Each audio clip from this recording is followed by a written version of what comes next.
You have entered the Command Zone, your destination for all aspects of Elder Dragon Highlander. Enjoy your stay.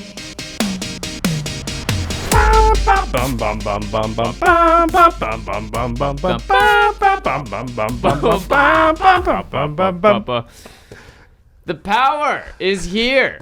That's it. Yeah, because I was like, how do we get to the chorus from there? There's no chorus. The chorus is just basically that. That was The Power of Love by Huey Lewis and the News.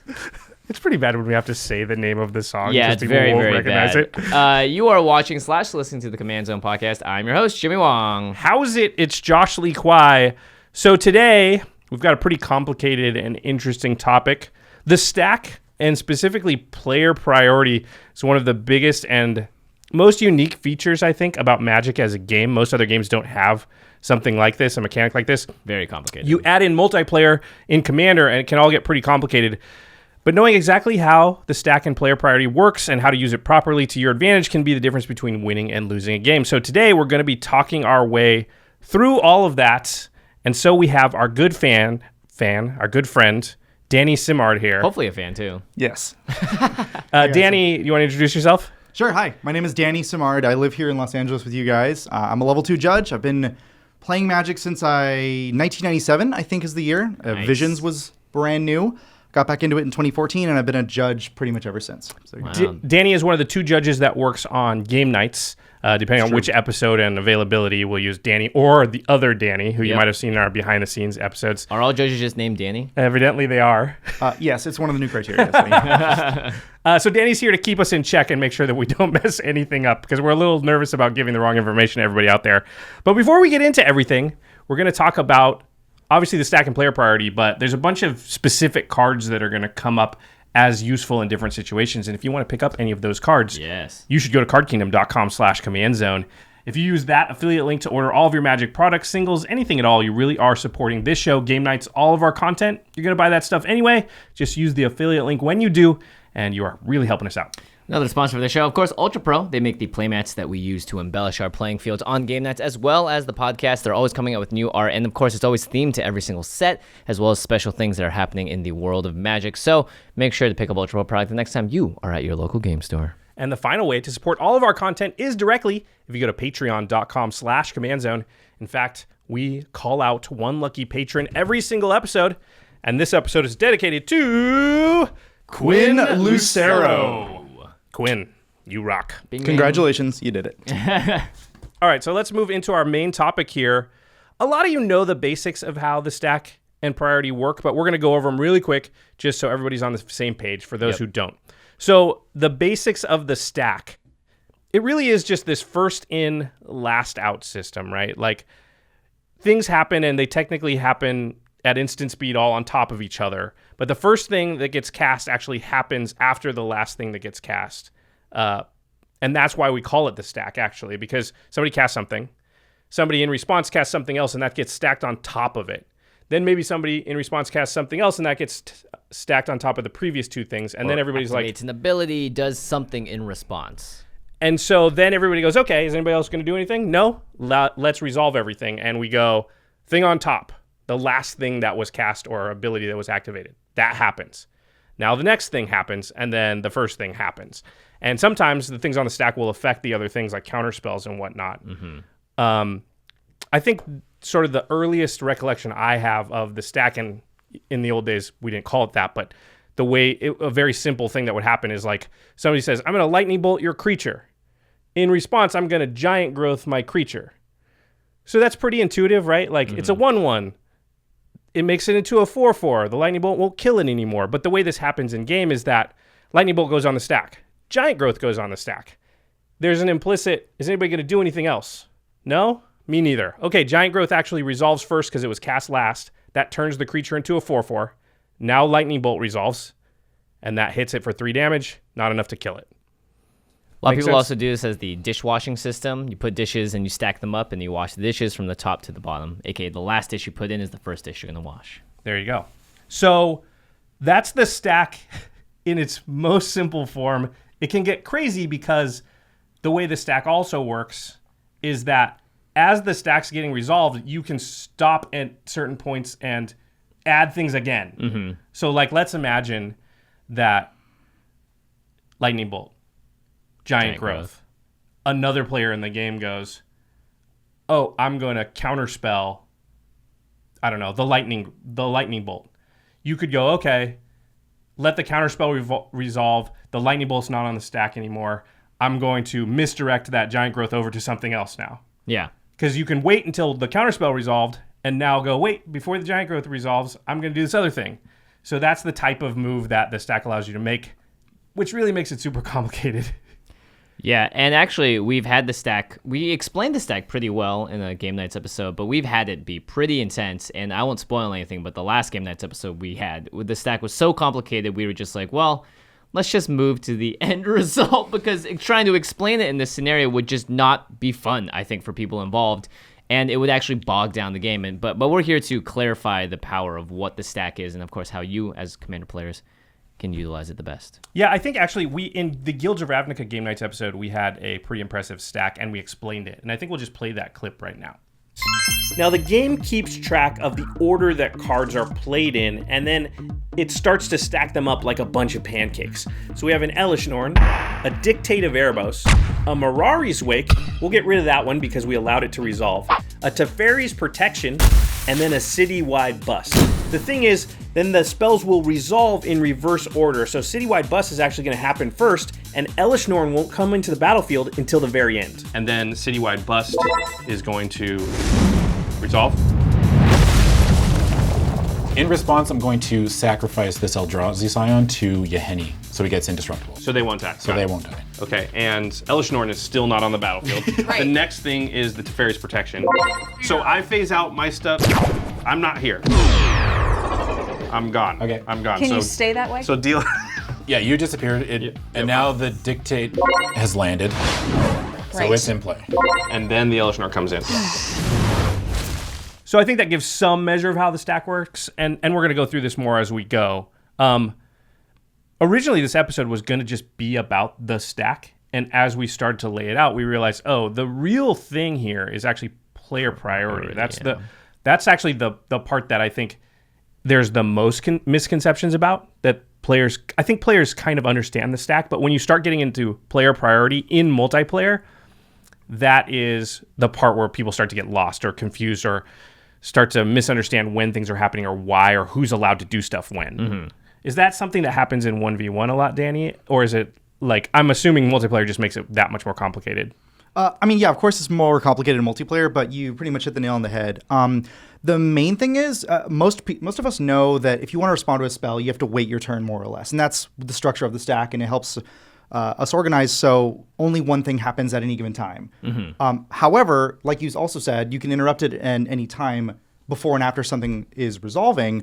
But the important thing to understand is, yeah, like when do I have a chance to say tap my lands for mana and add mana to my mana pool? Or what if I have a card that I think about as Leonin Arbiter, which has a special action, which we're going to talk about as well, that doesn't use the stack at all. Like, when can I do that? These are the kinds of questions that are more nuanced and require like a more granular breakdown of the rules. Yeah. So we're going to get into a lot of the little side nooks and crannies of, things that come up, quite often. Honestly, these will come up a few times a game of these corner cases. But let's talk about priority first. So priority is basically the ability, or under the rules, you're the player that's allowed to act. So if you have priority, you're the only one that can do stuff. Mm-hmm. That's basically what that means. You can cast spells or activate abilities.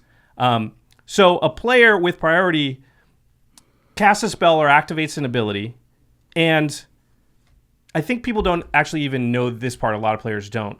You can do as many of those as you want while you've got priority. Right. We call it holding priority, and you'll hear us, I think we've said it on game nights before, where you go, I'm going to do this, I'm going to hold priority.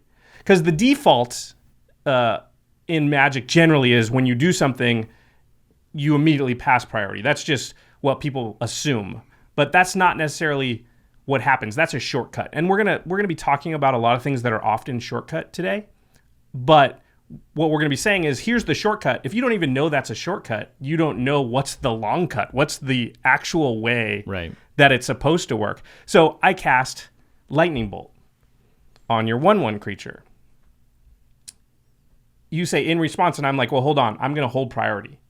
I want to do something else first because I still have the priority. I didn't give it to you yet.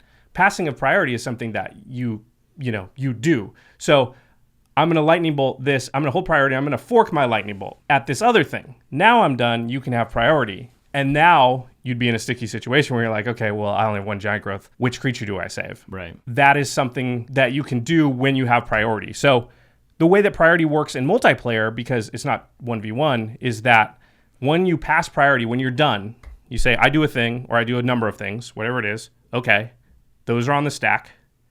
I pass priority. It goes in turn order around the table to the next person. So it would go to Danny here, and I'd say, Danny, do you have any effects? I have no effects. I pass priority. And that's what's implied when we just do nothing. Right, exactly. Right. Then it would go to Jimmy. I would say, yeah, I would like to do something in response to the fork, the second spell you cast because you held priority. I'm going to counter or do whatever it is. Right. Or maybe I'm a maniac. I just lightning bolt something else because I also love that card. And then it would go to Mel, and Mel would say, she would do something or not. And then it would come back to me. Now, here's something important to understand about priority is that if you only get another chance to respond in there if somebody else responded. Yeah. When you pass priority, you're saying, I'm not going to do anything else. And if everybody else says, neither am I, the stuff happens. Yeah, it's like Or hitting the last thing on the stack happens. It's like hitting a tennis ball, right, Yeah. to someone across the court. And if they don't do anything to hit it back, then the ball is gone. You can't be like, hold on, now that you guys all said you're not going to do something, I'm going to do something else, because that would give you a strategic advantage as well. Right. You're trying to bait out a counterspell, say, or whatever, and by their reply, it makes you think that they didn't have one. The fork is going to resolve. Now, the fork resolving, now the lightning bolt's on the stack and we'd all get to pass priority again, right? Yes. So that Jeez. you would So have another. complicated. Yeah. But if it's just lightning bolt, if I go, I'm going to lightning bolt your thing, pass priority, Danny goes nothing, Jimmy says nothing, Mel says nothing, I don't have a chance now to be like, wait, I want to fork it. The lightning bolt goes off. Does that make sense to everybody? I hope it does. Okay. We're just going to assume that it does, and if it doesn't, of course, we'll give you all of our social details. You can just pound us with messages later. Again, this is often shortcut, and the shortcuts are totally fine, but knowing how the passing of priority works is important, because we'll see this type of scenario happen in a lot of multiplayer games where, like, I do something, Jimmy's 2 seats away, and he responds to it before Danny has a chance, which can be great for Danny, or it can be bad for Danny. But a lot of times, and we do this all the time in our games, we're like, hold on. Let's walk through this just because it's getting complicated. Danny. Did you do anything? No, nothing. Pass. Okay, Jimmy. Now he does the thing. Yeah. Where a lot of times somebody will be like, I take an action, when it's not their turn. And a lot of times that's fine, but sometimes it's not, and you need to rewind and make sure that each person gets a chance to, have a response. Yeah. Okay, let's walk through 2 scenarios I think that get people in trouble with priority also. You want to toss the paper, Danny? It's a very exciting part of the show. Yeah. Boom. Bam. Nailed it. Oh, just throw it away? Great. Yeah. All right, I've There we christened this page 1. There you go. Let's Sweet. go. Oh, one important thing to note about priority that I didn't mention earlier is that priority always comes back to the active player, which is the player whose turn it is, when it's done being passed. So the active player is the default person that has priority. So when an action is taken, nobody does anything, or even if they do, by the time all that stuff's resolved, boom, the priority is going to land in the lap of the player whose turn it is. Right, exactly. Well, one thing I wanted to say, too, is just to be crystal clear, let's say, for example, Josh, it's your turn. You cast a spell. We all do a handful of different things. And then Jimmy had responded with something. Jimmy's thing responds. Like you just said, it goes back to you, the active player. It's your turn. You get priority, and then we start the cycle again. Not back to Jimmy, even though his thing responded. You get priority. Okay, so the active player is always the default person, even amidst the stuff happening in the middle of the stack, basically. Yeah, even after somebody else's thing has just resolved off the stack. Gotcha. That's really interesting. Because you to know. started it, Yeah. I guess? Yeah. And you were the active player that started it? Interesting. Okay. So this comes up with a situation where, like, let's say Jimmy plays a creature, let's say like a Deathrite Shaman. And I don't really want him to have that creature for whatever reason, and I have a Swords to Plowshares in my hand. But it's Jimmy's turn, obviously, because he cast a creature. I guess unless he had Vidalcan Ori, we won't get into that. It's his turn. He casts his creature. I have Swords to Plowshares. When can I Swords to Plowshares Jimmy's creature? Can I do it immediately? As I cast it? Yeah, let's say he has something that gives the Deathrite Shaman haste. Right, yeah. So the short answer is no, because again, it's Jimmy's turn. He just cast a creature. That's something you can only usually do on your main phase. So he's the active player. So as soon as the Deathrite Shaman spell resolves, because you chose not to counter it and no one else did. And Swords to Plowshares doesn't kill it while it's on the stack. It has to be on the battlefield. Correct, yeah. It's not there yet. So we all let Deathrite Shaman as a spell resolve. It enters the battlefield, and then priority goes back to Jimmy. Now, again, Jimmy still has priority, so you do not yet have the opportunity to cast any spells, including your swords. He has to pass priority for some reason for me to cast swords. But if Deathrite Shaman had haste for some reason, he would always be able to activate it right then without me being able to swords it first. Yep. A lot of people compare this to planeswalkers. People cast a planeswalker. Someone's like, I kill your planeswalker. It's like, no, because I'm the one that casts it and it's my turn. I can use one of its abilities. And when I use the ability, you can then respond. Right. So I'm always going to get an activation off, though. Yes. Right. Because unless you countered it, it's got to hit the battlefield. And once it's on the battlefield, the active player got priority back. And until they pass it. Now, if he played the Deathrite Shaman, even though it had haste, and he goes, okay, I'm going to go to combat. Aha. Ooh. Now he would be passing priorities because when you move through steps and phases, you have to give all the other players a chance to respond before you move on to the next phase. Yeah, exactly. Those are implied priority passes. And Right. there's shortcuts we can also talk about. That's why we say I'm going to go to combat, and we look at everybody expectantly like, are you going to do anything? Which means I'm going to go to combat. Would you like to take any moves before I do? These are, like we said, shortcuts, but what a player's actually saying is, I'm going to go to combat. I'm going to pass priority. Do you want to take any actions before we're in the combat phase? Like tapping down the creature, removing a threat. And this happens a lot in Limited, too, with tappers. So you'll see the going to combat phase, a lot of people get confused because they will often wait too long. And then it's like, well, I'm in combat. I can tap and attack you now. And then you're going to get priority. So you need to do things that affect the creatures, for instance, in combat before they enter combat. Right. Just to take a quick step back, I think it's also important to understand that while we humans are playing this game, if you think about the fact that Arena and Magic Online exist, software has been written that reflect the comprehensive rules to make it work. So just, again, taking a step back, the way we actually do move to the next step of the game is when both players or all players involved pass priority and the stack is empty. And whenever that happens, you automatically move to the next step of the game. So that would be the going to combat, no response. You're saying, I have nothing on the stack, and I'm passing priority to you. Do you do nothing? Great. Also, now we're moving on. Right. Gotcha. It's implied that you would move on and not just stay in the same phase because you've already said, I have nothing to do here. Yep. Yeah. Okay. So let's talk about some effects here that do and do not use the stack, because as you sort of alluded to earlier, there are things that don't use the stack and there are things that do. And it's really important to know the difference between the two sometimes, because you can give away information on accident. You know, a lot of times this happens in games where something happens and somebody goes, I'm going to do this. You can't do that because this is a special case. And so giving away information could be bad for you in that moment just because you just didn't know this stuff. So hopefully we can clear up some things. So let's start with stuff that does use the stack. Every spell that you're going to cast out of your hand, basically, there's a few exceptions, but cards, instant sorceries, artifacts are going to use the stack. Even like Split Second uses the stack. It just has some rules modifications to how the stack's going to work now that you've cast it, right? Yep, exactly. Triggered abilities use the stack. These are abilities that say when or whenever, basically, or at. So like if something happens, it causes a trigger. It's really, trigger's a really good word for it, right? It's like it's like a thing that got flipped that you don't even necessarily have control of, that happens. Activated abilities almost always use the stack. There is an exception that we're going to talk about here. So an example of all these things, Solemn Simulacrum. When you cast that spell, that uses the stack because that's a spell you cast out of your hand. Also, when it enters the battlefield, it triggers and says, go find a land out of your library. That is a triggered ability that uses the stack. That goes on the stack. So somebody could go, before you find that land, I want to do something. Elspeth, Sun's Champion, a planeswalker. Loyalty abilities use the stack. So the loyalty ability doesn't just happen. You get a chance to respond. So if you go, I'm going to minus Elspeth, and I'm going to clear the board of all creatures with power 4 or greater. Okay, well, that's going to go on the stack, and I can and all the other players get a chance to respond to it. So maybe Jimmy goes, I'm going to sacrifice my creature to some effect that lets me to greater good, just because it's going to die anyway or whatever. He has a chance to act before that loyalty ability goes off. Or you can, for instance, it's power 4 or greater, I'm going to do something to shrink a creature, or I'm going to bounce a creature, because by the time that effect resolves, then the next thing on the stack would be the minus ability of Elspeth. It wouldn't see the creature, it would be saved. That'd be so sick. You like Toxic Deluge with Vedalken out just to get your creatures underneath the 4 power. Just slightly, but hopefully all your opponent's creatures do not make it. It would kill their small creatures because they're like 2/2s, right? Tim, Prodigal Sorcerer, that's another one that uses the stack again, just taps to do 1 point of damage to something.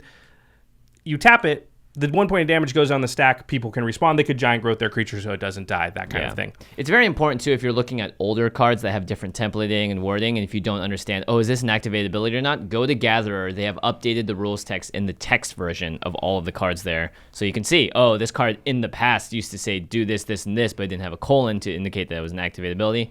You can tell what it is and what it isn't, thanks to Gatherer. Yeah, as a quick aside here, and this is something that's easy to miss. We do it all the time in like set reviews and stuff when you're getting excited about a card. Oh, yeah. Activated abilities have a cost, and that cost is all sort of encompassed before the colon. So everything you see before the colon is part of the cost of doing the thing. And then what happens after the colon is what the effect is.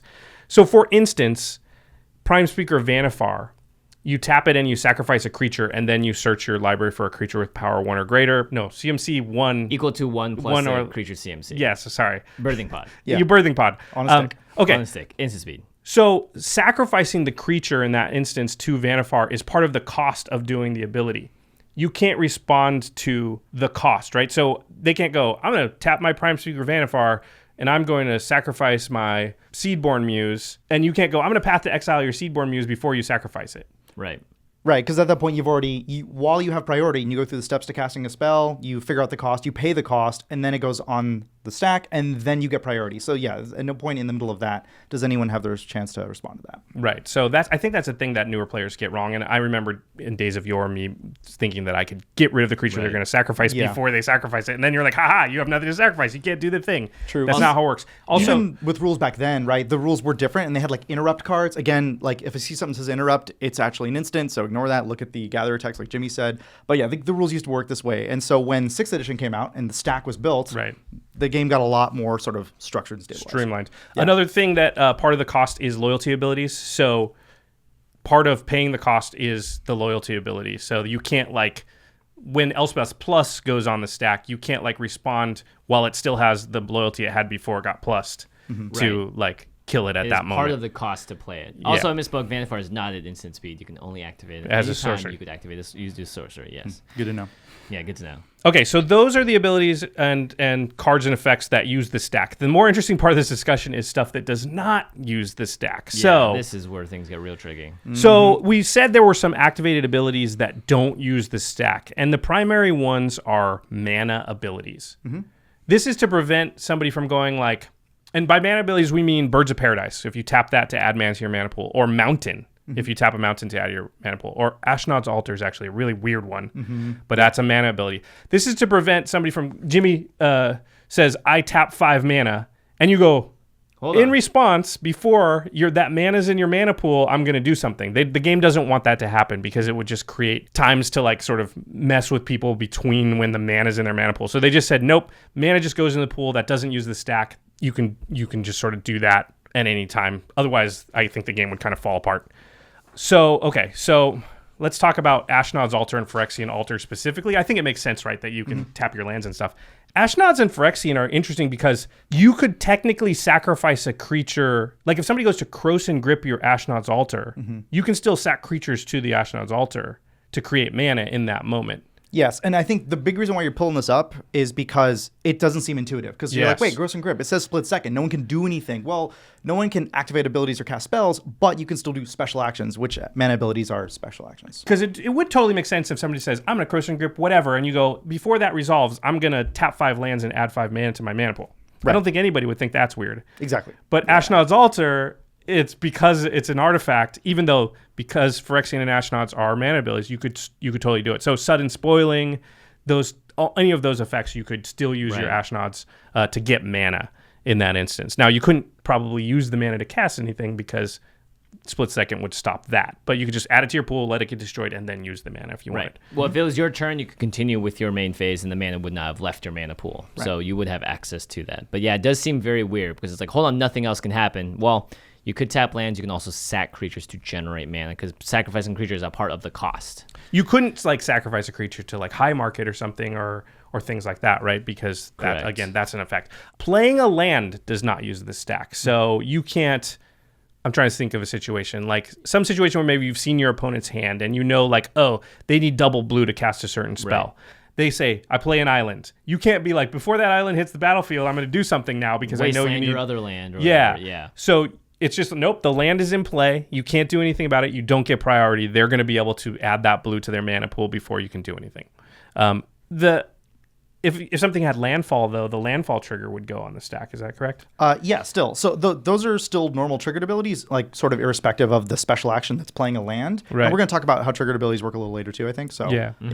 But that's a way that you could create a moment where you could respond to some stuff in that instance. Obviously, Yes. they'd still be able to tap the land for the blue mana. You couldn't. Yes. You can't sort of mess with that. But this is a weird one. I didn't know before we started doing this, but suspend does not use the stack. That is correct. So basically, the timing restrictions of the card still matter. So sorcery means only during your main phase, but you don't actually cast a spell. You put it into exile as a special action, and that's it. Now, when it comes off of suspend, that's the moment you're casting it and using the stack, right? Exactly. Yeah, and you have to meet all the same rules criteria for the spell resolving, going on the stack, choosing targets, all these things. So you could, depending on what's going on out there, and if you had, Vidalcan Orreries and things in play, you could maybe suspend Greater Gargadon and sack things at a moment where it would be difficult for you to do so. Is that true? Yes. Yeah. So I did not know suspend didn't use a stack. It's pretty interesting. Yeah, I don't that know is how to very abuse interesting. it, but yeah. I don't know if there's too many ways to I guess if abuse somebody, it. is there like split second speed discard or anything like that? I don't think so. Yeah. No. Okay. Split second will come up a lot in this episode because it is a way to circumnavigate the stack, and so It is a very special thing in Magic's history to have the text that split second does. It's very unique. and it's a great way to demonstrate when abnormal things can happen because that normally puts the cap on those things happening. Okay, yeah, we talked about triggered abilities versus mana abilities. Here's a really interesting one. So auras that enchant lands are considered, there's some old ones like Wild Growth that says whenever you tap the enchanted land for mana, add an additional mana to your mana pool. If a triggered ability is triggered by a mana ability, then it does not use the stack. Yeah, like, so that's a way to explain it. So here's the thing. Here's how I look at it, right? I just got a headache now. So let's break this down into 2 simple steps. Correct. Whenever you see when, whenever, and at. Oh, Yeah. that was circular. Yeah. You see that? It's a triggered ability, right? Right.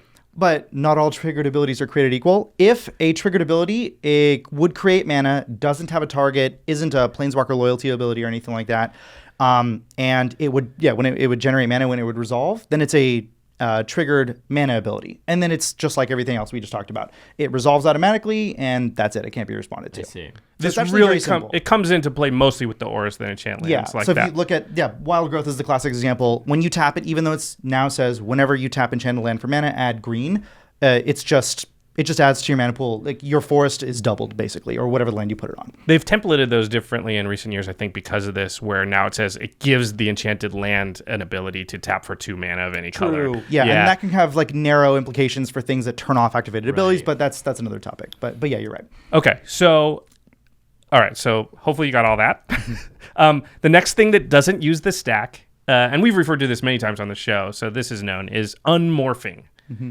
So this is to prevent things like people go, I unmorph my creature, and you're like, before you do, I'm going to lightning bolt it while it's still a 2/2. If you paid the unmorph costs, it's flipping up. There's really nothing in that moment that'll stop it. Right. It also gives the ability to do things like counter Krosan Grips, because if you have, say, Keru Spell Snatcher, unmorphing doesn't use the stack. So Krosan Grip goes on the stack, says nothing else can be added, no other cards and effects can be played or whatever. And you go, okay, but I'm going to unmorph my thing. It's a Keru Spell Snatcher, and it says when it's turned face up, I can counter a spell. Well, that trigger goes on the stack, and Krosan Grip can't stop that, basically. Yep, that's true. So something else that's interesting about how when we have multiple triggers, and this, of course, comes up in y'all's context because you play multiplayer a lot, is many of times I've already seen in Commander games, multiple triggers happen all at the same time and from different people. Right, like let's say 3 people have some kind of effect that says when a creature dies. Yeah, exactly. Okay. Very, very common thing, right? Yeah. So what do? They appear to, just from like a heuristics or a simple observation, it's like, oh, they happen kind of all at the same time. But that's not how the rules work, right? They have to be stacked. Exactly, right. So how do you put them on the stack? Well, you put them on the stack in, we say app and app order for short, which means active player, non-active player. And like you already talked about, that means If you have multiple triggers, you put them on the stack in any order of your choosing. You being the player whose turn it is. You being the person who is the active player, so your turn, yes. So you put all your triggers on the stack in any order of your choosing. Then the next person in turn order, so in this case me, I would take all my triggers. Let's say I have 3. I can go, A, B, and then C. Right. Then pass on to Jimmy, then pass on to whomever else, right? So my triggers as the active player would be on the bottom. On the bottom of the stack when it's all said and done, yes. Okay. I would just concede at that point. Yeah. One last thing to say here. Oftentimes with these complicated stacks, especially in multiplayer, people may want to respond at a certain point in the stack to create a certain outcome after it's all said and done. Yeah. Triggers go on the stack. I don't want to use the word priority, but they go first. Triggers have to go on the stack before players can activate abilities and cast spells. So if after it's all said and done and you put all the triggers on the stack, then you can put something on the stack like cast a spell or activate your own ability, but it must go on top of the stack. And if you want to put it on in the middle, you have to wait for each thing to resolve for that thing to be on top. To get there, right? Right. Does that make now, sense? it's obviously a lot easier in games like Arena and online where you can see the stack literally pop up as little icons and things that you can highlight over them. Right. In Magic, it is a lot more difficult to keep track of. Yeah, in Commander for sure. And we have a lot more to keep track of, but we're going to take a quick mid-roll break from our sponsors. And when we get back, we're going to go through an entire turn of Magic the Gathering. And that's exciting.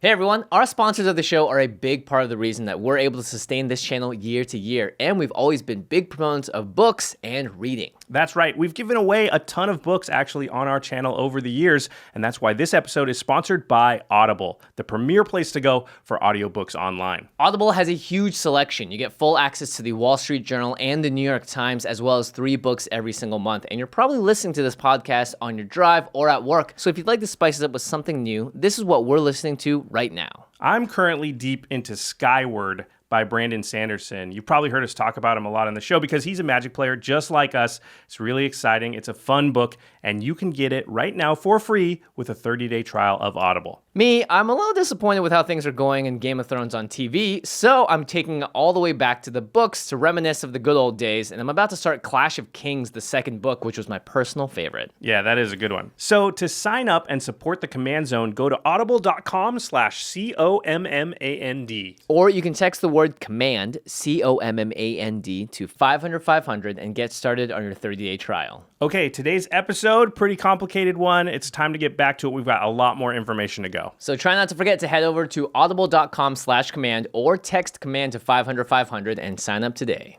All right, let's get back to the episode.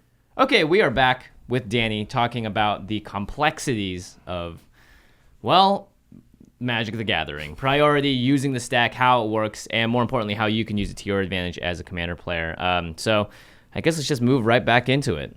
Yeah, we're going to start here with the parts of a turn. We're going to go through turn order because it's important to know within each of that when priority happens and how all that stuff works. So knowing how your turns, the steps and phases interact with priority in the stack is going to help you make more effective decisions about, what to do and when to do your spells and abilities. Remember that the active player, the player whose turn it is, if they want to move to the next phase, they have to pass priority at that moment. So we're going to start with the beginning phase here in a second. If I want to move out of my upkeep and go to draw, technically I have to give everybody a chance to still act during my upkeep. Again, we shortcut this very often where people will go like untap, draw. And then a lot of times people, if you want to do something in their upkeep, people know to be like, hold on, I have effects during your upkeep. And we kind of put the onus on the other player to tell the active player in those moments when they want to act during the upkeep, because 90% of the time nobody does. Mm-hmm. So it doesn't make sense to every time stop. So if you have effects during somebody's upkeep, you just want to tell them sometime around when they're untapping, just so you know I have effects during your upkeep, so don't draw your card. Let's see. Okay. So an example of this, recently we had the War of the Spark episode of Game Nights, and Cedric wanted to cast Teferi's Time Twist during Emma's second main phase before she went to the end step. So he just, because it was implied, Emma said, I passed the turn.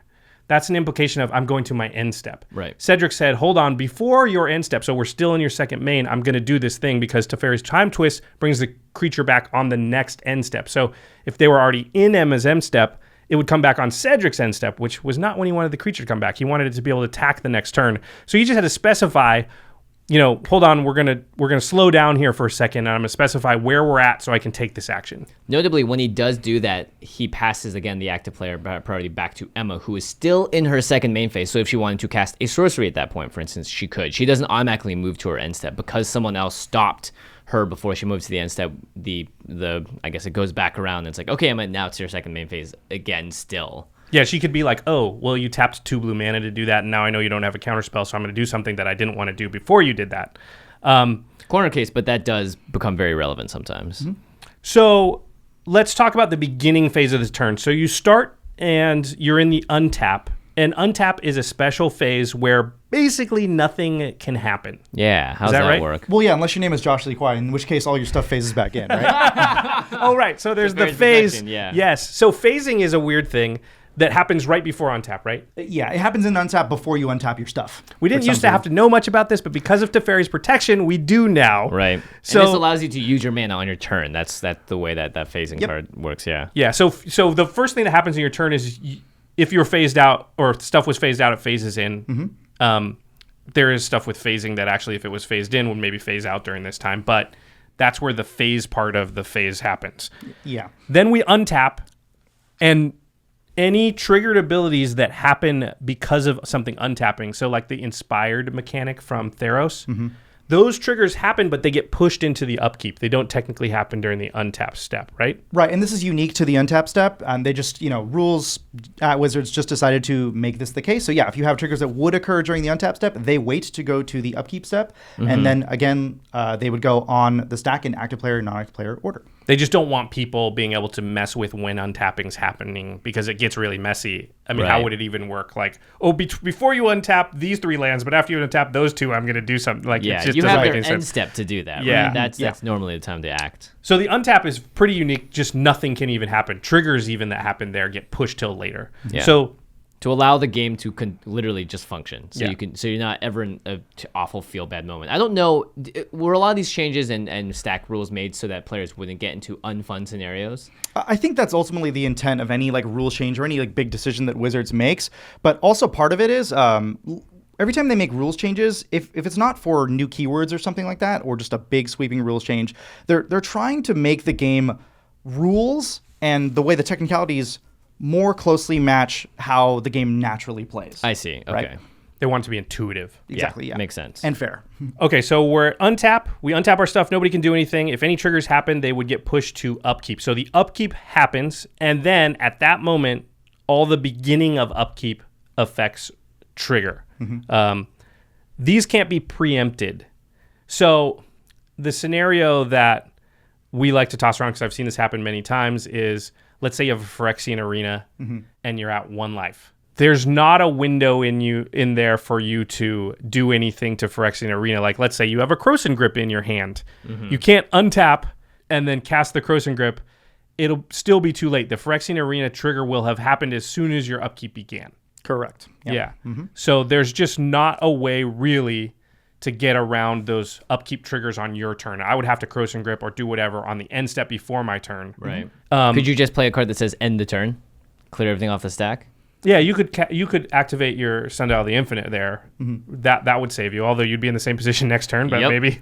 True. So that's one example, right? Effects that say end the turn, and they say in parentheses, like empty the stack, Right. move to the end and everything else. The other thing you could do, for example, in this narrow situation, is you could stifle your own Phyrexian Arena trigger. But of course, that's like responding to anything else, right? It goes on the stack. You have priority. You could say, I hold priority. I'm going to stifle my trigger. Right. You can, So Phyrexian Arena does use the stack, so you can respond to it. Everyone will have a chance to respond to it. We talked about this a little bit just a second ago, but just to make it clear, if you have multiple triggers during your upkeep that trigger at the beginning, like let's say you have a Thassa and a Phyrexian Arena, and you're not at 1 life, you're at a healthy life total, it's probably advantageous for you to want to scry first and then draw the card. And Thassa lets you scry, Phyrexian Arena lets you draw. Since they're both your triggers, when they both go on the stack at the same time, you can choose which order you want them to happen. And the way I usually say it is just that I'm going to make it so that I'm going to scry first and then draw. Yeah. And that's, again, a shortcut just to be like, look, I have 2 triggers. I get to stack them. I get to put them in any order I choose. So because they're my triggers, I'm going to say Thassa, scry, then draw. Yeah, technically you're saying I'm putting the Phyrexian Arena on the stack, and then I'm putting Thassa on the stack. Right. That's how it works in MTGO. Very Yeah. confusing again. Easier to just say it.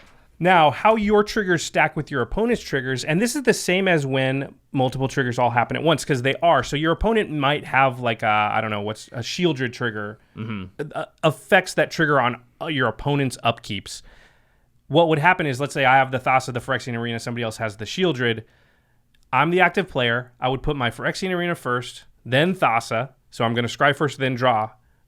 Those are my triggers as the active player. Then it would go to any triggers Danny has. Non-active players, yep. Yep. And then it would go to any triggers Jimmy has. So if Danny didn't have any, then it would go to Jimmy. He has the Shieldred. You're going to have to sacrifice the creature before you get to scry and draw the card. Right. Is the way the outcome's going to happen. Your opponent's triggers are basically always going to happen first. Yeah.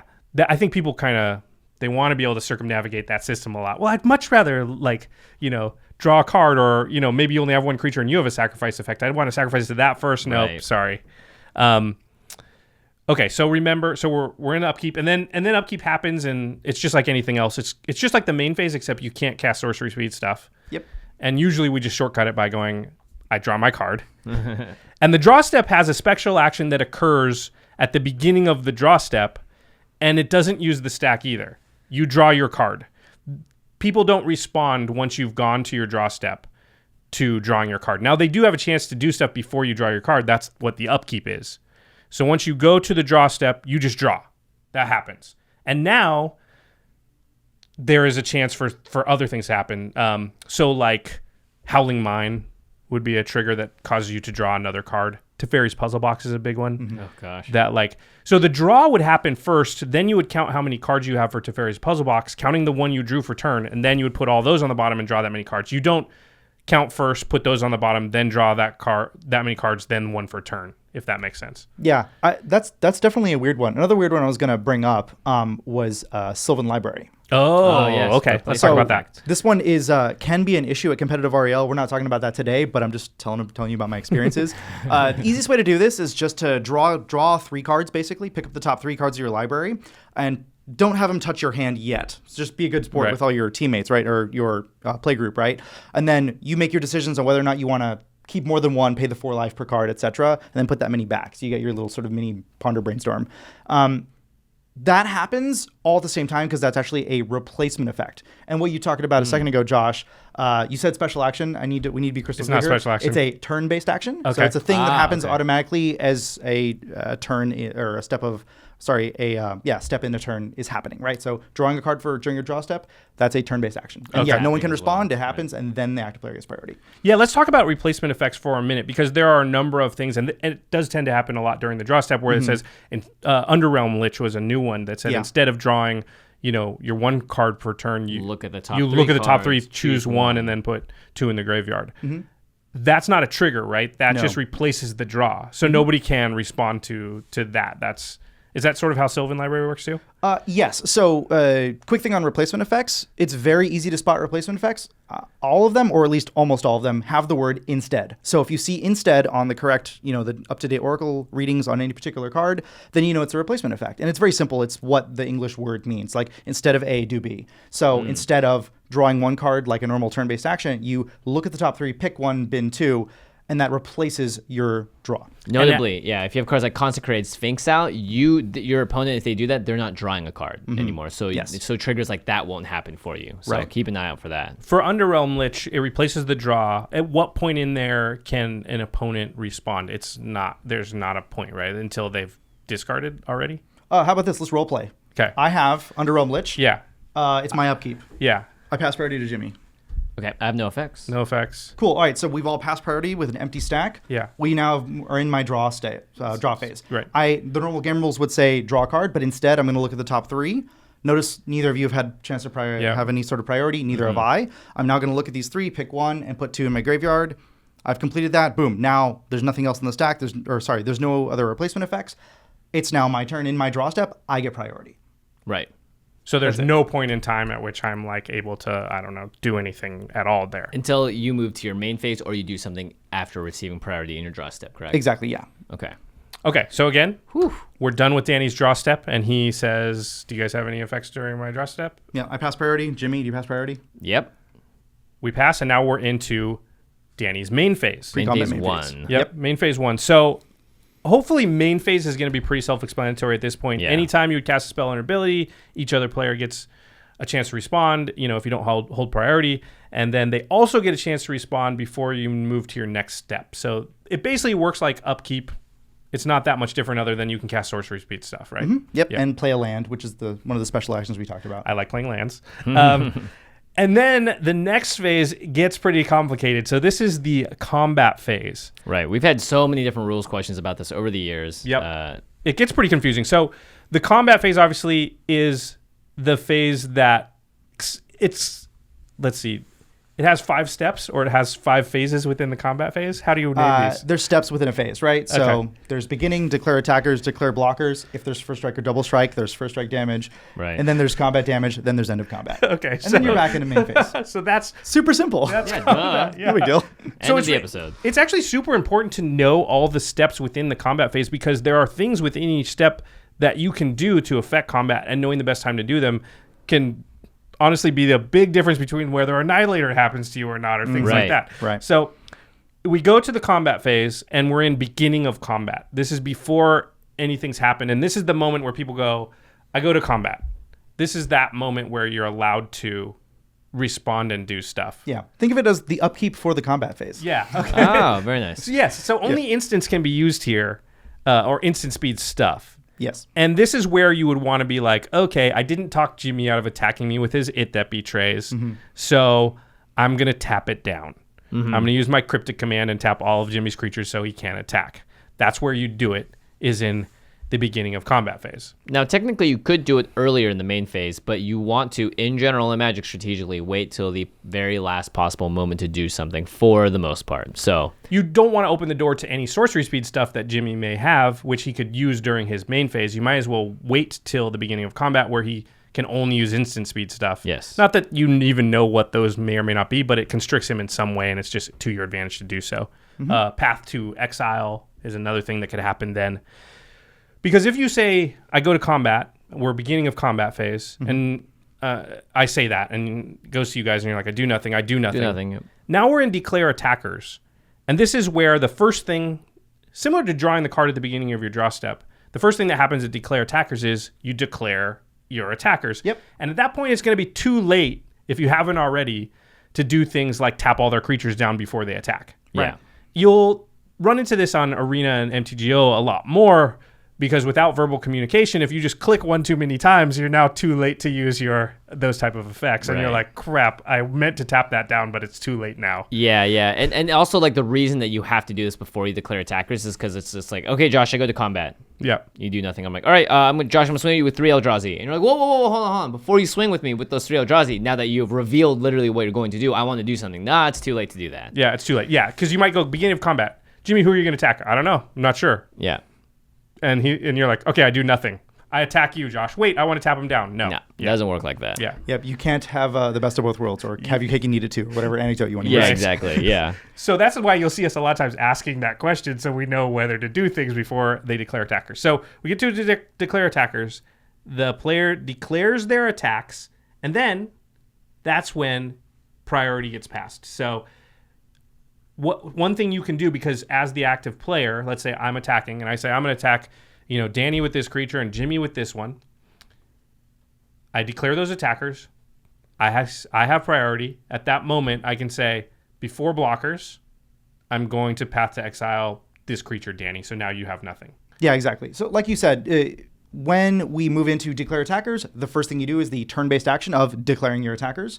And then, once that's already all said and done, the active player, you get priority and you pass it. And then when everyone passes, you go to the next step. Right. And then, like once I have priority after I've declared my attacks, then I can path to exile or do whatever else I want. And everyone else can respond. This has saved me on Arena before, where I'm like, oh, crap, I need to do this thing. I have one last chance right after I tap my creatures to attack. Well, technically, you have it after the next step, which is declaring blockers. So I attack Josh with 2 Llanowar Elves, or 1 Llanowar Elf. It's a 1/1. Bold. Very bold. So make a statement. Send the signal. So another turn-based effect here, I'm assuming, by declaring blockers, something that you cannot interact with, right? And you'll see this on Arena and MTGO. You turn the card sideways, you ship them, and then it passes the other player, and then they're allowed to choose blockers before anything priority gets passed around. Well, they get priority after declare attackers. If they didn't take it then it assumes we're going to declare blockers. Right. And then, then you say the first thing you do at the beginning of the declare blockers phase. Danny's double checking some of our stuff here. I hope we're right. Yeah. Sorry. Do you want to take a pause real quick? What I was thinking is the communication policy changed like a year ago with Smuggler's Copter and Standard. Right. For saying the word combat or things like that. It used to be ambiguous and now it's more clear. And I just want to find it real quick so I can make sure we... Right. Oh, right. I remember there was an an instance thing, where somebody said, like, happened at I the go Pro to Tour. combat, or somebody said combat. Yeah, and then that was... I'm not as worried about it for Commander because, like, generally we're like... people are playing at their kitchen table and tournament wording I think you got to be more careful with than we do. A lot of times we'll even let somebody rewind where it's like somebody said wait hold on before you as long as no information has been revealed, we skipped over the beginning of combat and I wanted to do this. Right.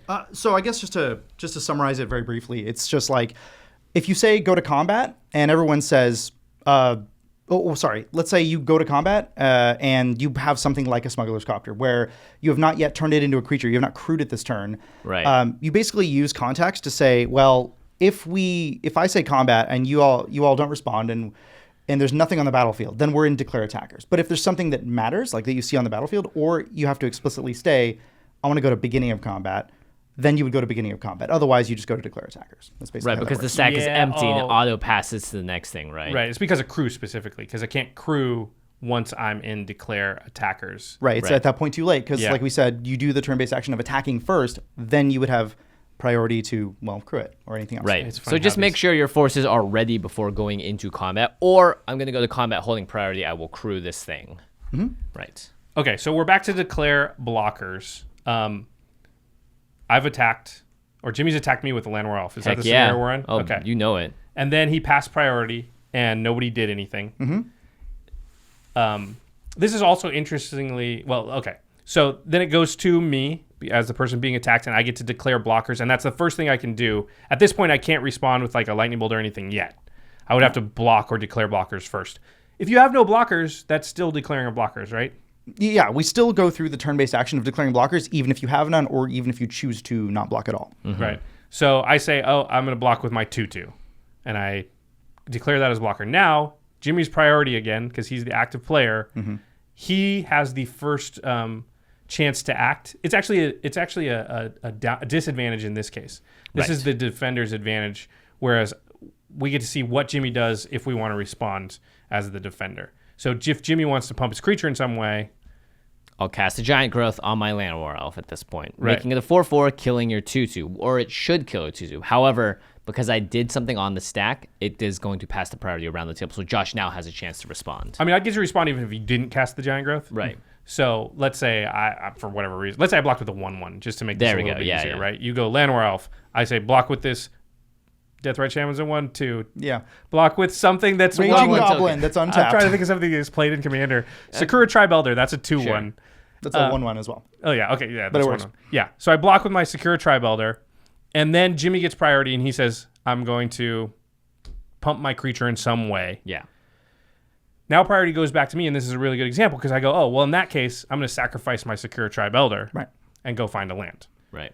Whereas maybe if I really didn't want Jimmy to have the Llanowar Elf and I'm happy with the trade, if Jimmy says, and this is where we get into that thing we alluded to earlier, if in that same scenario, Jimmy says, okay, I do nothing, pass priority to you, Josh. If I do nothing here, Jimmy can't then say, wait, no, I'm going to Giant Growth. Yeah. Because there's no chance for Jimmy to get priority back before combat damage resolves. So I'm in the driver's seat as the defender in that moment. But if I go, I'm going to sacrifice my Sakura Tribe Elder, Jimmy could respond in some way. Wouldn't make sense to Giant Growth it then, though. Yeah, I mean, but there's something else that maybe I could have done where I was like, you know what, I needed that creature off the board because now I'm going to flash in an Edict effect or whatever. And because Josh now just has one creature left, he has to, because he got rid of the Elder or whatever it is. Some way to give it instant speed trample would be good then. Maybe, Yeah, exactly. That would be spicy. Yeah. Yeah, I mean, that I'd one get hit for damage one. coming in hot. Maybe I'm at 1. I'm going to die to my own Phyrexian Arena. We don't know. Yeah, there you go. Okay, now we go to... So, declare attackers, priorities passed. Declare blockers, priorities passed. Once priority's been passed and everyone's said, I'm not doing anything else, you resolve whatever happened, and then you go to combat damage. This is where it gets a little interesting because let's talk... Oh, so at the beginning of the combat damage step, the damage happens. Yep. Again, it's a Similar to turn-based action. Turn-based action. Similar to the drawing the card, the declaring the attackers, the declaring the blockers, those are all turn-based actions that, like, at the beginning of those steps, that thing happens, and after that, priority happens. So combat damage happens. Now, the way this gets slightly complicated is with first strike. Mm-hmm. So the way the game deals with first strike is tell me if I get this right. Sure. If a first striker is declared as an attacker, Mm-hmm. in that moment, it creates a first strike combat damage step. Correct, yes. So if there's no first striker involved in combat, there will not be a first strike combat damage step. Yeah, it's not like something you skip over. It gets created when the creature attacks. Mm-hmm. Yep. So if you've got a first striker and it's involved in combat, there's going to be 2 combat damage steps. One for first strike, in which case the first strike damage will happen at the beginning of that step, and then people will get priority, which means you can act between first strike damage and regular damage. We see this with, like, I don't know, Sword of Feast and Famine. I was going to say Umezawa's Jite. Umezawa's Jite, Jite right. is really good. Something like Tragic Slip or something with Morbid, you might be able to be like, oh, my first striker is going to kill their thing, and then now that something's died, I can Tragic Slip something else. Yeah, Right. they may have been blocking something. Yeah, in between when the regular damage happens. So Even burn spells are really good. Let's say it's a 5 toughness creature. You hit it with 3 first strike, and then you use a burn spell to kill the last 2, so it doesn't actually hit you back. Right. You can get rid of the creature before it's even gotten a chance to deal damage. So first strike there's a lot of different ways to play with that priority there. yeah. So then we do first strike damage. That all resolves. Then the damage happens, and then we do the priority thing. Mm-hmm. So Jimmy says, I'm going to burn this creature the rest of the way down here in between combat, so it doesn't hit me back. And then we go to regular damage, and that damage, again, at the beginning of that step just happens. There's no interrupting that at that point. Mm-hmm. And then we're into past priority again, and this is where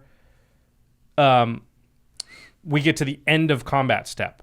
Right. Before we actually go to this, I just remembered something. Yeah. In declare blockers, Yeah. if more than one blocker is declared on a particular creature, also at that point, Oh, yes, as a another. turn-based action, the defending player picks the order of choosing. Or excuse me. The attacking player the attacking chooses, player. yeah. Oh, yeah, we totally forgot that. So let me ask you, that happens again before priority is passed, correct? Correct, yeah. Turn-based action. You declare multiple blockers. I attack with my Colossal Dreadmaw. Right. You block with the Lawnmower Elf and a Grizzly Bear.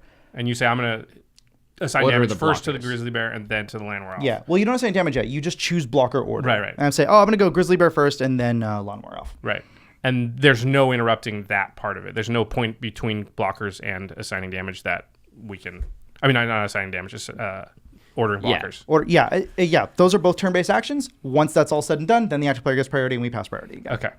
All right. So now first strike damage happened. Combat damage happened. We're at the end of combat. This is the part where a lot of people have problems with this every time we utilize this. There's a moment at the end of the combat phase where creatures are still involved in combat. Mm-hmm. It's called the end of combat. They could have already dealt their damage. In fact, they did, because first strike damage and regular damage happened. Mm-hmm. But they're still considered attackers and blockers at this moment. And at that moment, if you have instances that refer to attackers and blockers, you can use them. You can activate them. So Reconnaissance is the big one, which allows you to untap a creature that's in combat. And we saw Wedge use it after he swung with a creature, dealt the damage, and then used Reconnaissance to untap it. And people were saying, you can't do that because he's done with combat. However, he's doing it at the end of combat step. Reconnaissance also says that creature neither deals nor receives damage this Yeah. combat. Which doesn't matter after it's already done its thing. The game will not sort of time travel back and retroactively take away damage that happened. Right. It's like, hey, we'll prevent any damage from here, but combat damage is already over, so we're just going to do the other parts of it. Yep. Settle the Wreckage is another one that, like, let's say somebody attacked you with a ton of stuff, and you didn't want to give them that many lands. You had a few free blocks. You might block, wait till damage happened, kill a few of them, and then settle the last couple that were left over. Those kinds of things. We'll see that in Limited more often with, like, destroy target attacking creature or whatever. Mm-hmm. Kill the little one. Do it to the big one that's left over. Kill the little one. Okay. Whew, combat. So, combat is crazy. Yeah. So, after end of combat, we say, okay, does anybody have any effects? End of combat Pass that priority around. goes to your second main phase, which is identical to your first main phase. It's just the second one. It doesn't. It's not called pre-combat main phase. It's called the post-combat post-combat main main phase. phase. If you didn't play a land, you can now play a land. And then works just like we've been talking, and we go towards the end step. And the way that we usually move to the end step is say... We talk about something cool outside the world of Magic. We usually say, just, I'm going to pass the turn or whatever. If we have end step triggers that are happen, then a lot of times people will say, I move to my end step and this happens. Right. But we're implicitly sort of stating, like, I'm going to go to my end step. I pass priority. And that's where Cedric took advantage of, saying, like, nope, we're not in your end step yet, and I actually want to do something before we get there. Right. But most of the time, people just go into the end step. And then the end step works a lot like the upkeep, in that there's a beginning of end step triggers that will occur at that point. Flicker Wisp is one, right? Yeah. Teferi's Time Twist that we just talked about with Cedric is another one that creates a delayed trigger that just happens. There's all kinds of, like, sneak attacks and things like that will happen at the end step. And Murph, who was one of the people that helped us put together the outline for this, said you can think of the end step and the cleanup step, which are sort of the ending of phase 2 things, almost like untap and upkeep in reverse order. Oh, very nice. That's a good way to think about it. Almost. There's some differences. So just like the upkeep, we go to the end step, and this is where the end step triggers happen. And again, it's active player, non-active player. So if Jimmy had, his Flicker Whisk or whatever, he would stack it after my my end step triggers happen. So we've already covered that. And then, okay, so then again... end step's not quite over. Yeah, right. So there's... What's the... We tried to come up with examples for all of this stuff. So I guess the Flicker Whisk example is better than this one. We were saying if you had Death Reap Ritual and someone else has Archfiend of Depravity. Right, which kills creatures. Yeah, it says choose to sacrifice the rest. Does it say beating each player's end step? Yeah, It says? yeah. So that's actually an example where it doesn't work. Because a creature has died during the end step, it's not at the beginning of the end step, which again is harkening back to the Teferi's Time Twister that Cedric cast, right? Yeah. Right. Once you have entered into the end step, anything that says at the beginning of the end step, if the conditions were not met, it's not going to trigger until the next end step. Okay, so... Again, it's all dependent on the card. Just like the upkeep, beginning of end step triggers, they happen, they get stacked, they resolve, we respond to them, then pass priority. I have nothing else in my end step. Can I go to my cleanup phase? And then you guys say yes. And now we go to the cleanup step. And this is, again, we're going to say similar to the untap step, but it's not the exact same. So damage wears off your creatures at this point. This is the moment where, if somebody's, 8/8 has taken 4 damage, or has taken 5 damage, you can't Lightning Bolt and finish it off anymore. Effects that say until end of turn wear off. So like your active treason type effects, Insurrection would wear off at this point. And then you discard down to the maximum hand size. So you discard down to 7 cards generally. If you have 9 cards, you'd have to discard 2. The way this is similar to the untap step is that no actions can be willfully taken. However, unlike the untap step, if any triggers occur during the cleanup phase, they have to be resolved before the turn moves on to the next player. So whereas on the untap step, if a trigger happened, like Inspired, that gets pushed into upkeep. On the cleanup step, if a trigger happens, there's no place to push it, so it has to be resolved within the cleanup phase. End of the line, buddy. So the interesting thing here, and it comes up a lot, and this is actually one of the reasons we even did this episode, is because our buddy Kyle was talking about a Gitrog monster deck that he played against, and how in the end step, it went to cleanup phase, had 8 cards, discarded a land.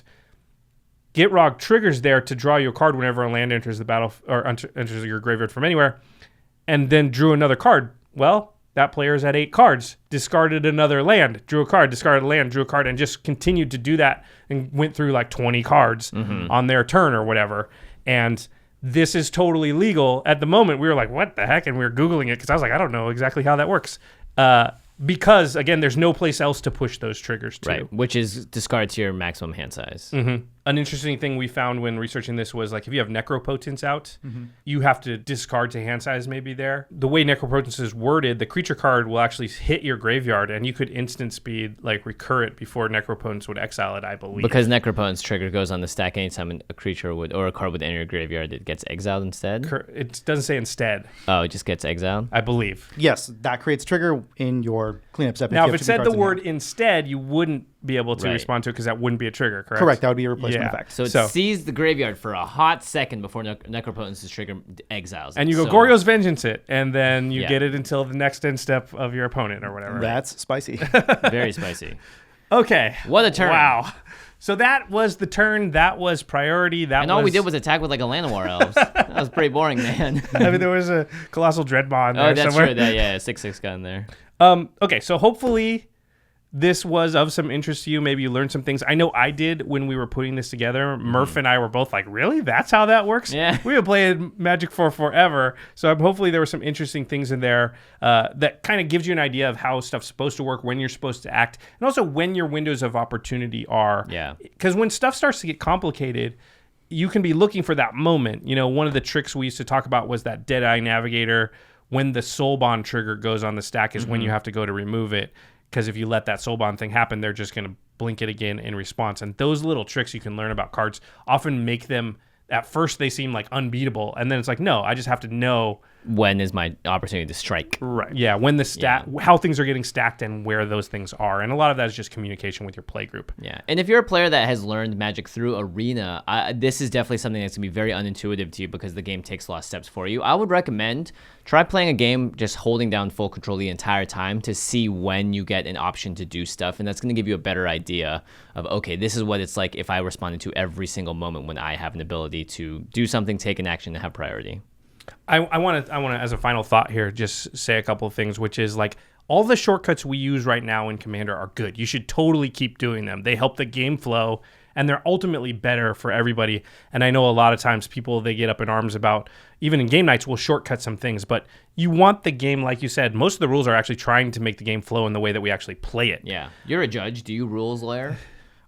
No, I don't at all. Like, if people ask me questions, like, yeah, that's when we slow it down and go step by step and we're extra granular. But Right. yeah, like you guys are talking about, the point of the rules is to make it so it intuitively makes the game have a normal tempo.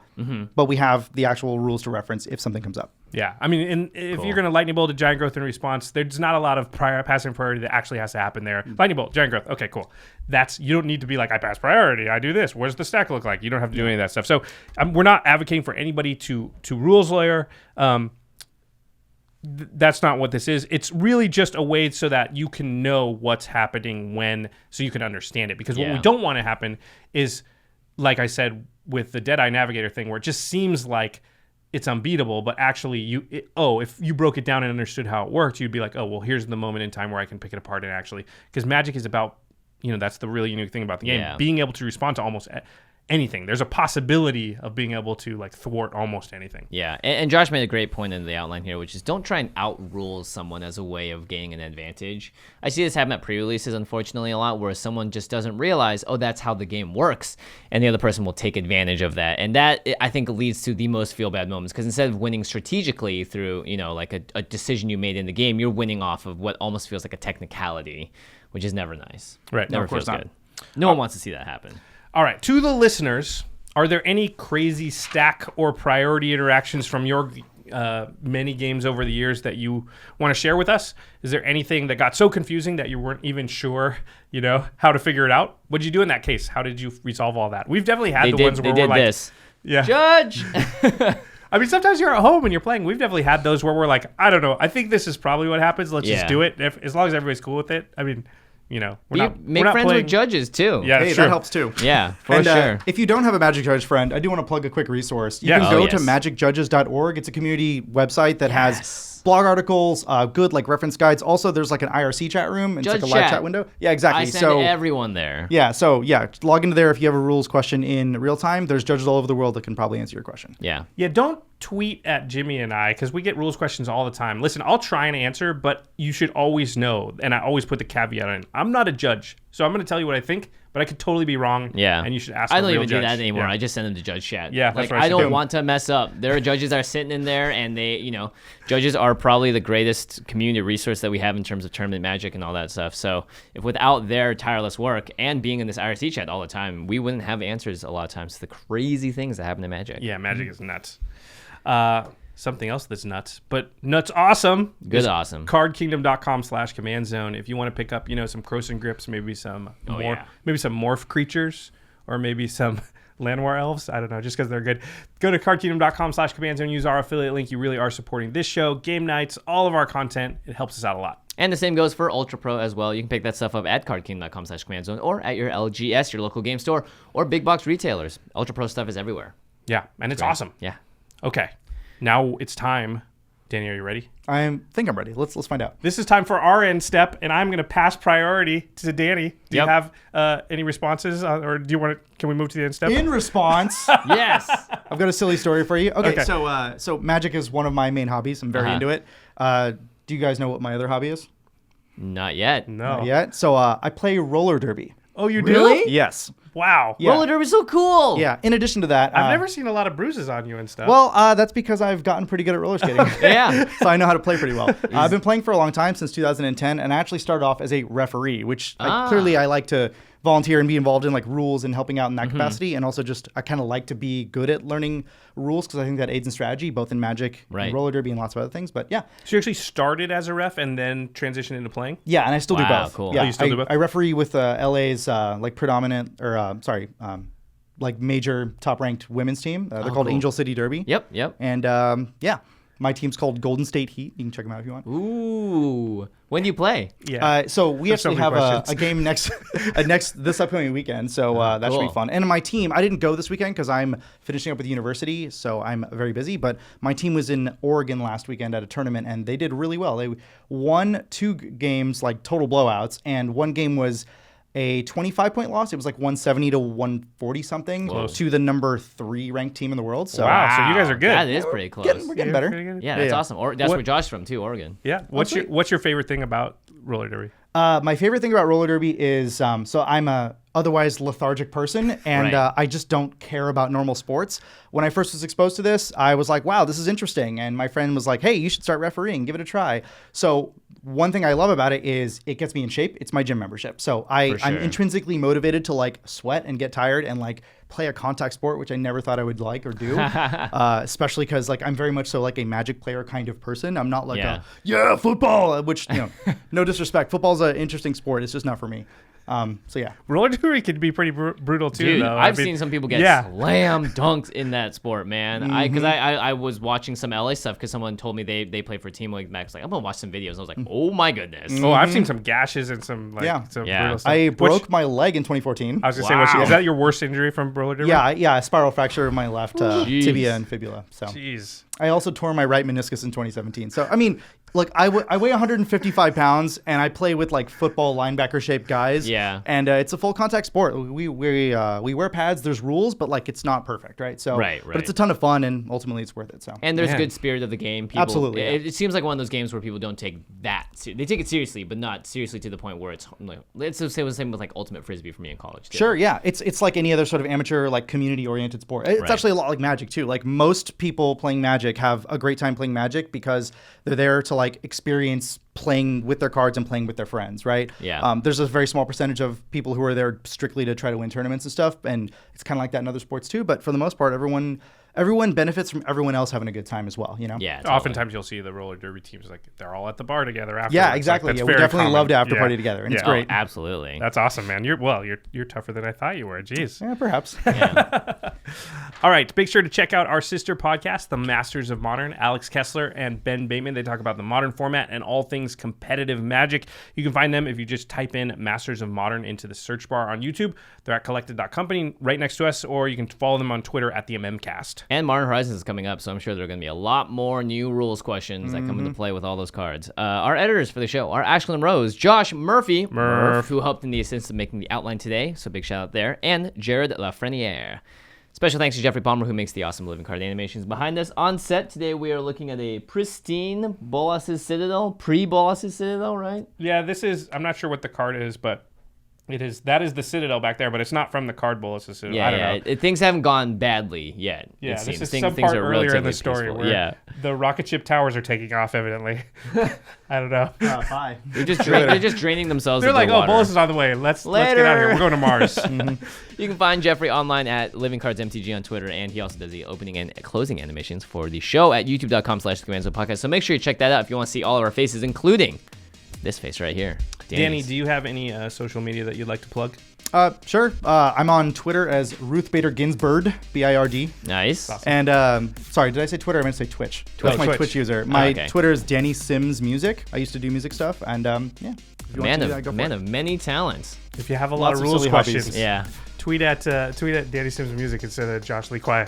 Yeah. Yes, exactly. I will respond to your tweet in 280 characters less. I'll try to answer your rules question in that short amount of time. All right, everybody. Thanks for watching. And thank you, Dan, for coming on. We'll see you next time. Peace.